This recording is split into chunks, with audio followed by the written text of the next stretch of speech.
السلام علیکم ورحمۃ اللہ وبرکاتہ۔ الحمد للہ نحمده ونستعینه ونستغفره ونؤمن به ونتوکل علیہ ونعوذ باللہ من شرور انفسنا ومن سیئات اعمالنا من يهده الله فلا مضل له ومن يضلل فلا هادي له واشهد ان لا اله الا الله وحده لا شريك له واشهد ان محمدا عبده ورسوله ارسله الله تعالى الى كافة للناس بشيرا ونذيرا وداعيا الى الله باذنه وسراجا منيرا صلی اللہ تعالی علیہ وعلا آلہ واصحابہ وبارک وسلم تسلیما کثیرا کثیرا، اما بعد، قال النبی صلی اللہ علیہ وسلم نعم المرء بلال، او کما قال صلی اللہ تعالی علیہ وسلم۔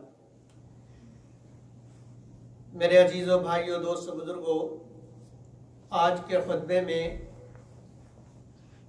عاشق رسول، صحابی رسول،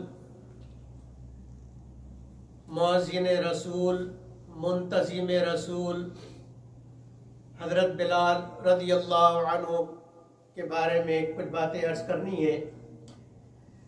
حضرت عمر رضی اللہ عنہ نے ایک مرتبہ حضرت بلال رضی اللہ عنہ سے ارشاد فرمایا، ابشر یا بلال، بلال تمہیں بڑی خوشخبری ہو۔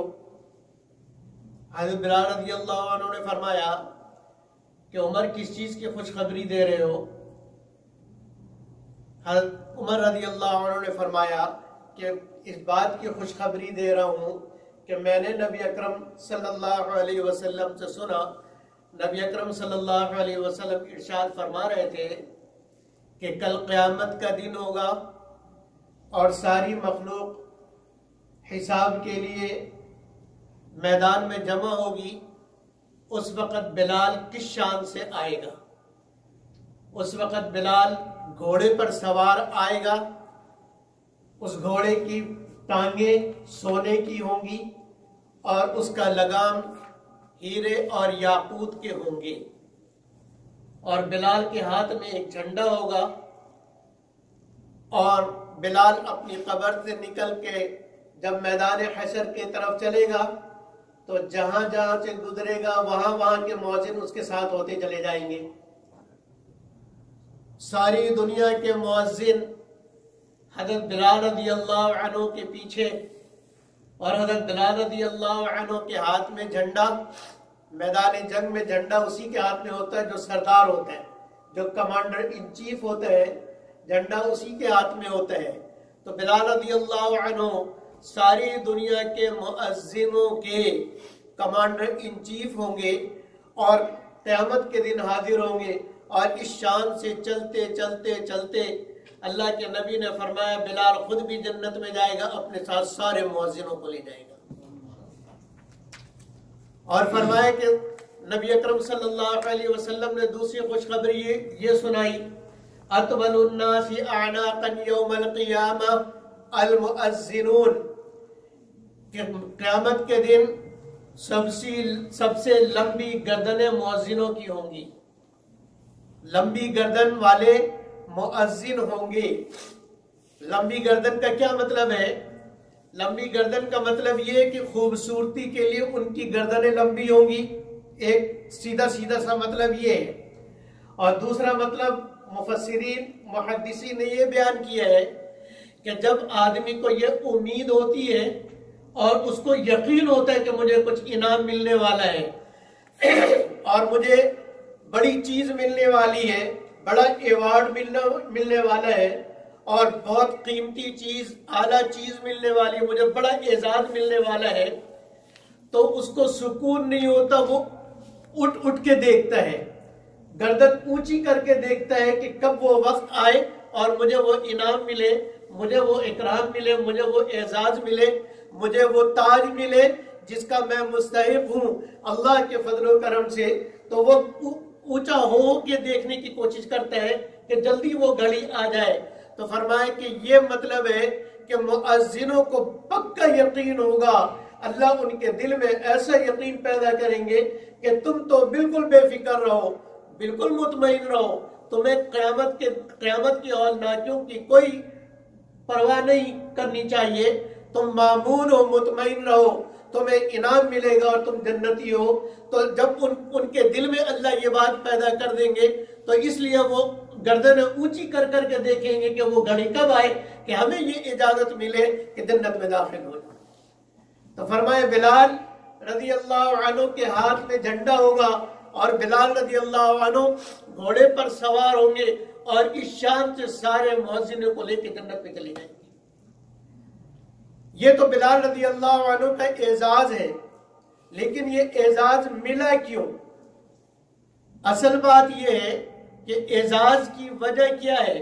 ہر قربانی کے بعد اللہ جل جلالہ و امن والو انعام عطا فرماتے ہیں، یہ قانون الہی ہے، یہ اللہ کا قانون ہے۔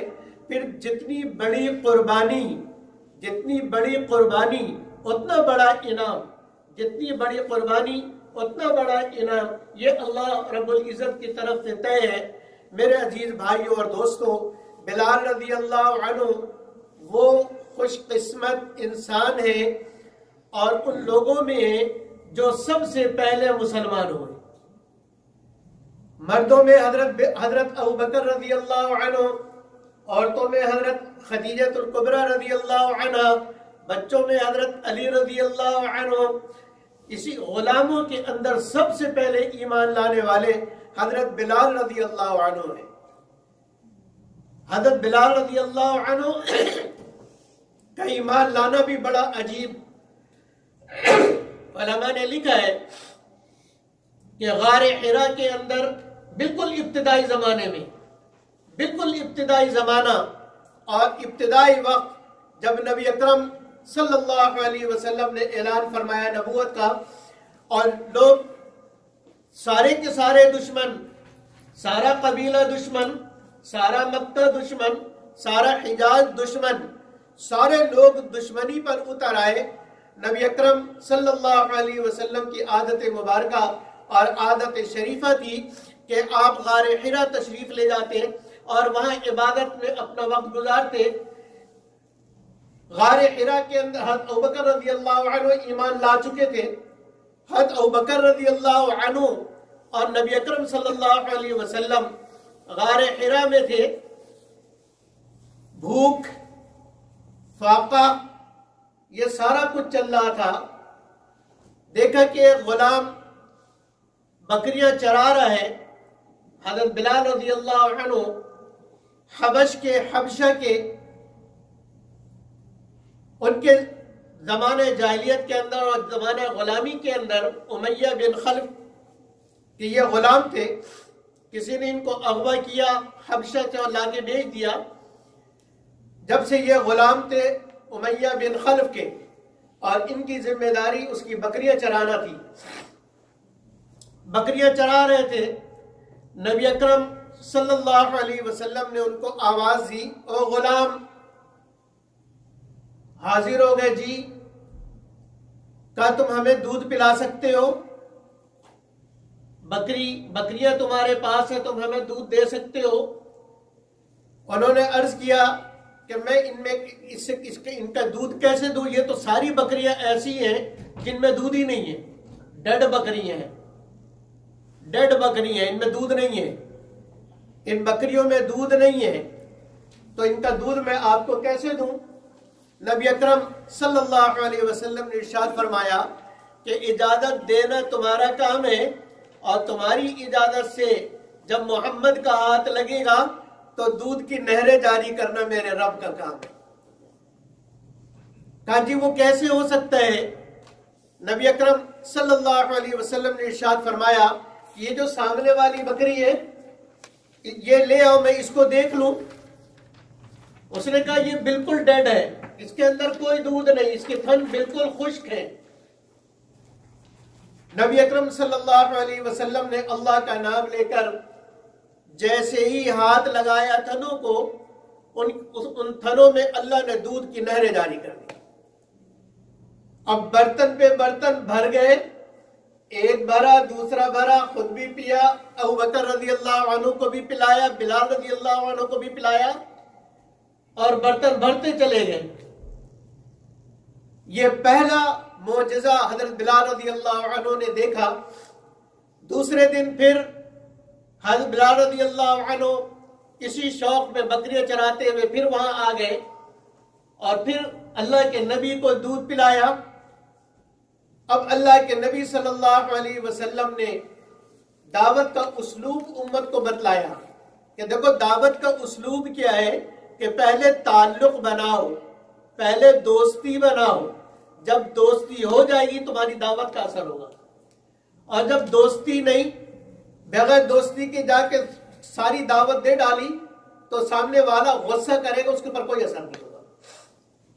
اب جب دیکھا کہ بلال قریب آ گیا ہے تو نبی اکرم صلی اللہ علیہ وسلم نے دعوت دی اور کہا بلال میں اللہ کا رسول ہوں، اللہ نے مجھے سارے انسانوں کے لیے بھیجا ہے، سارے انسانوں کی ہدایت کے لیے اللہ نے قیامت تک کے لیے مجھے نبی بنا کر بھیجا ہے، اور میری دعوت یہ ہے کہ اللہ کو ایک مانو، لا قولوا لا الہ الا اللہ تفلحوا، کہ اللہ کو ایک مانو تو کامیاب ہوگے، اور اللہ کی مان کے دنیا میں چلو گے تو کامیاب ہوگے۔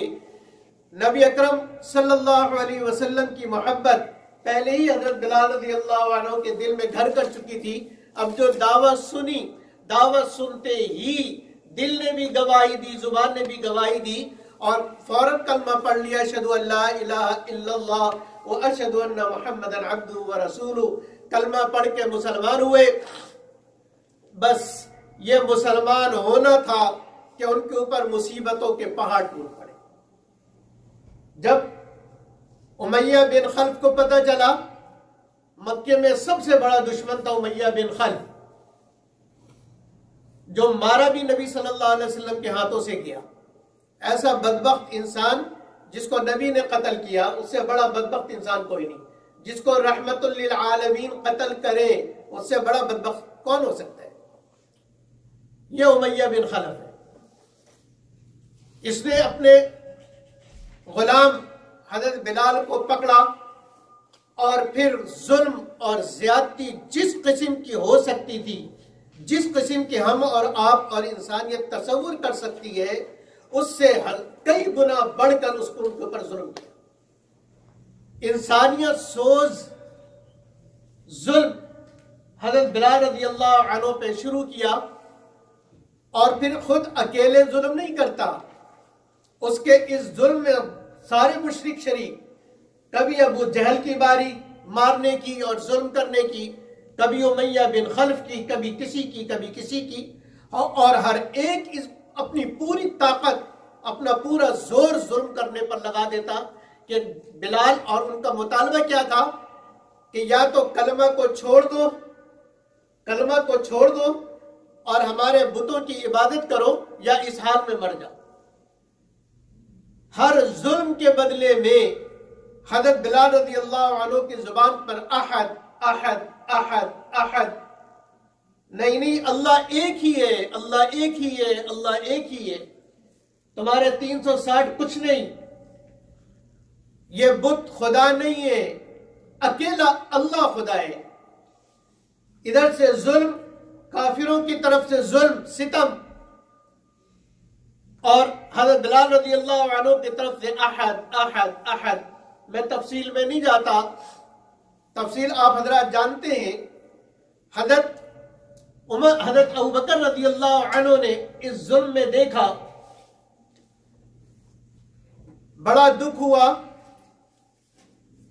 حضرت بلال رضی اللہ عنہ سے ملے، بلال رضی اللہ عنہ کو تپتی ہوئی ریت پر لٹا کر ان کے سینے پر بھاری پتھر رکھا ہوا تھا اور ان کی پٹائی ہو رہی تھی۔ حضرت ابوبکر رضی اللہ عنہ نے حضرت بلال رضی اللہ عنہ کو سمجھایا کہ بھئی یہ جو کہتے ہیں زبان سے کہہ لو تاکہ تمہاری ان مصیبتوں سے جان چھوٹ جائے، اور اللہ کا ذکر تنہائی میں کرو۔ حضرت بلال رضی اللہ عنہ کو خوب سمجھایا، کہا جی ٹھیک ہے۔ اگلے دن حضرت ابوبکر رضی اللہ عنہ گزرے، دیکھا وہی حال ہے، بلال نعرے لگا رہے ہیں، احد احد احد، اس کے نعرے میں کوئی کمی نہیں، اس کی آواز میں کوئی تزلل نہیں، کوئی گھبراہٹ نہیں، کوئی اضمحلال نہیں، کوئی پریشانی نہیں، اسی جوش اور جذبے کے ساتھ احد احد احد کے نعرے لگا رہے ہیں، اور کافر اسی قوت اور زور کے ساتھ مار رہے۔ پھر سمجھایا تو بلال رضی اللہ عنہ نے کہا کہ ابو بکر، احد زبان سے روکنا میرے بس میں نہیں، یہ جو مار رہے ہیں، یہ جو پیٹ رہے ہیں، یہ جو ظلم کر رہے ہیں، ادھر سے میں احد کہتا ہوں، مجھے اس میں مزہ آتا ہے، احد احد کے ساتھ پٹائی میں مجھے مزہ آتا ہے، اس لیے میں چھوڑ نہیں سکتا۔ نبی اکرم صلی اللہ علیہ وسلم کی خدمت میں حاضر ہوئے حضرت ابوبکر رضی اللہ عنہ آ کر عرض کیا، بلال رضی اللہ عنہ کی کیفیت بیان کی۔ نبی صلی اللہ علیہ وسلم نے پوچھا کیا کرنا چاہیے؟ حضرت ابوبکر رضی اللہ عنہ نے عرض کیا کہ میں چاہتا یہ ہوں کہ میں بلال کو خرید لوں تاکہ اس کو ظلم سے نجات ملے۔ حضرت صلی اللہ علیہ وسلم نے ارشاد فرمایا کہ بلال کو خرید لو اور اس میں میرا بھی حصہ ڈالو، یعنی ہم دونوں مل کر بلال کو خریدیں۔ نبی صلی اللہ علیہ وسلم جانتے تھے کہ ابو بکر اکیلے قیمت ادا کر سکتا ہے، لیکن پھر بھی نبی صلی اللہ علیہ وسلم اس خریداری میں شریک ہونا چاہتے تھے۔ کتنا خوش قسمت ہے بلال جس کو نبی خریدے، جس کو خریدنے کی خواہش نبی کرے۔ خریدنے کا مطلب کیا ہوتا ہے کہ یہ میرا ہے، آپ جس چیز کو خرید لیتے ہیں وہ چیز آپ کی ہوتی ہے، تو نبی خریدنے کی خواہش رکھتا ہے، کیا مطلب کہ نبی کہہ رہا ہے یہ میرا ہے۔ بہرحال قصہ مختصر، حضرت ابوبکر رضی اللہ عنہ امیہ بن خلف کے پاس گئے اور کہا کہ تمہیں اس مسکین پر ظلم کرتے ہوئے شرم نہیں آتی؟ اس نے کہا یہ کلمہ چھوڑ دے، احد چھوڑ دے، میں ظلم چھوڑ دوں گا۔ حضرت ابوبکر رضی اللہ عنہ نے فرمایا کہ اچھا سودا کر لو، میں بلال کو خریدتا ہوں۔ کہا کیا قیمت دو گے؟ کیا قیمت دو گے؟ حضرت ابوبکر رضی اللہ عنہ نے ارشاد فرمایا کہ میرا ایک غلام ہے یہودی، بہت خوبصورت، حسین، طاقتور، گورا چٹا، وہ غلام تم لے لو اور یہ کالا حبشی غلام مجھے دے دو۔ امیہ نے کہا تم صحیح دماغ سے بات کر رہے ہو، کہاں تمہارا وہ غلام اور کہاں یہ حبشے کا کالا بلال؟ ہائے، ابو بکر رضی اللہ عنہ نے کیا ارشاد فرمایا کہ بلال کا تن کالا ہے، من اجلا ہے۔ بلال کا تن کالا ہے، اس کا من اجلا ہے، میرے غلام کا تن اجلا ہے، من کالا ہے، اس لیے میں اپنے من کے کالے غلام کو دیتا ہوں، تم من کے سفید، من کے اجلے اور بلال کو مجھے دے دو۔ سودا ہو گیا۔ ایک روایت تو یہ ہے، دوسری روایت عجیب ہے، اس نے پہلے کہہ دیا کہ ہاں ٹھیک ہے میں لینے کو تیار ہوں، جب سودا ہو گیا امیہ نے منع کر دیا کہ نہیں، صرف غلام نہیں، مجھے اور بھی چاہیے، مجھے اور بھی چاہیے۔ اس نے یہ دیکھا کہ انہوں نے ہر حال میں خرید رہے ہیں۔ بلال حضرت ابوبکر رضی اللہ عنہ نے اپنا ایک باغ بھی دیا کہ اچھا وہ باغ بھی لے لو، کہا ٹھیک ہے، غلام بھی، باغ بھی، اور بھی کئی چیزیں اس کے ساتھ شامل کی۔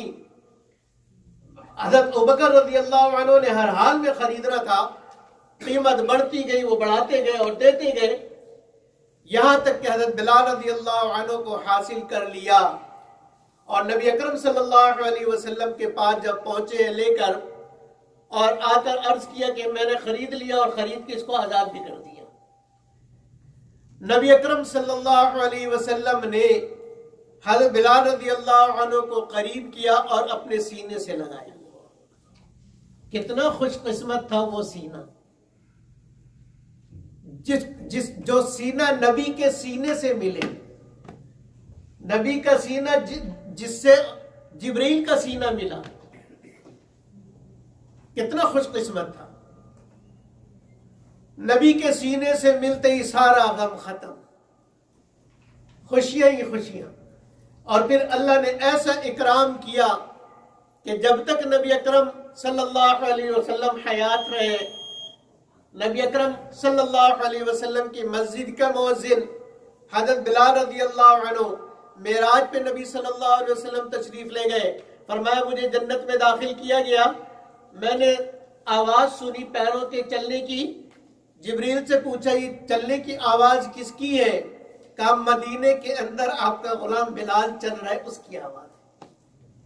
میرے محترم بھائیوں اور دوستوں، جب دین کے لیے آدمی قربانیاں دیتا ہے تو جتنی زیادہ قربانیاں دیتا ہے اللہ کی طرف سے اتنا انعام ملتا ہے۔